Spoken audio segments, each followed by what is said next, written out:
It's awful, isn't it, when you're on the world stage and something goes wrong. But as ever, if you are our brand new king, King Charles III, you get blasted on the world stage. As ever, let me explain. Hi, good morning, Neil Sean here. Nice to see you. Welcome on all brand new subscribers. We've now gone, I know, I can't believe it's over 170,000. So thank you, one and all.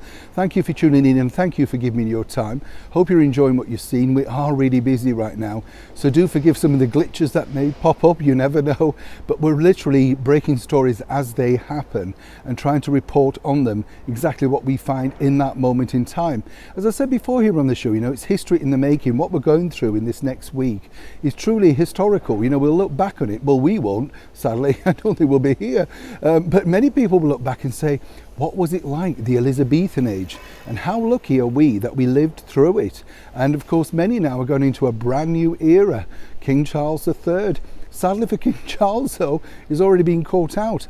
But as ever, let me explain. And if you saw this particular incident, but I kind of found it quite amusing, really. King Charles, our brand new king here in the United Kingdom, the Commonwealth, basically was signing many of the documents that he now needs to be signed in his brand new role as king. And it happens to everybody, doesn't it? Basically, the pen started to leak. Apparently it's not the first time, and Charles was caught on a hot mic, which is a mic that's left on by the reporters, basically losing his temper. And not only that, he then turns away and says, I'm fed up of that stinking pen. So typically British, isn't it, you know, to use a phrase like that. For me, one of the things that I really enjoyed was Camilla, our Queen Consort, basically standing at the side impassive and thinking, oh, I'll have to deal with this again, you know. And the bottom line is she dealt with it brilliantly, as all women do when men throw their toys out the pram. Am I right, girls? We've all done it though, haven't we, with a pen?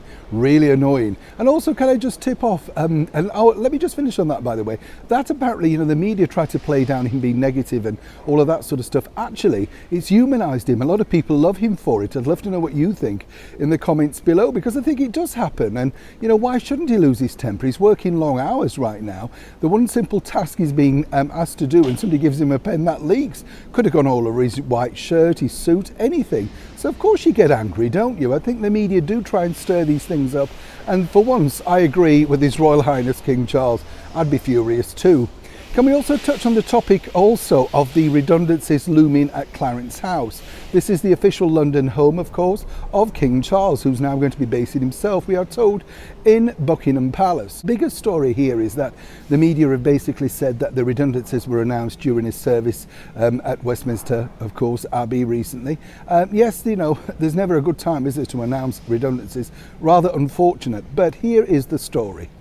The real story is this, that, you know, they were all knew that they were going to be on short-term contracts. These people, some of them have been there a long time, but also, you know, it evolves. It happened the same when the late Queen Mother passed away, when Princess Margaret passed away. You know, the royals can't keep all their staff on because then they're blasted for wasting public money. You know, if there isn't a role for them, then they can't keep the staff. So it's as simple as that. Many are being offered redeployment in other areas of the royal household. That's up to them if they wish to take it. Whereas the media go and say, oh, you've been brutally sacked. No, it's simply King Charles making sure he keeps to his promise of keeping a very cost-effective monarchy moving forward. But as ever, I'd love to know what you think in the comments below. You're up to date with all the latest news on our brand new king here in the United Kingdom. Neil Sean in the very heart of London.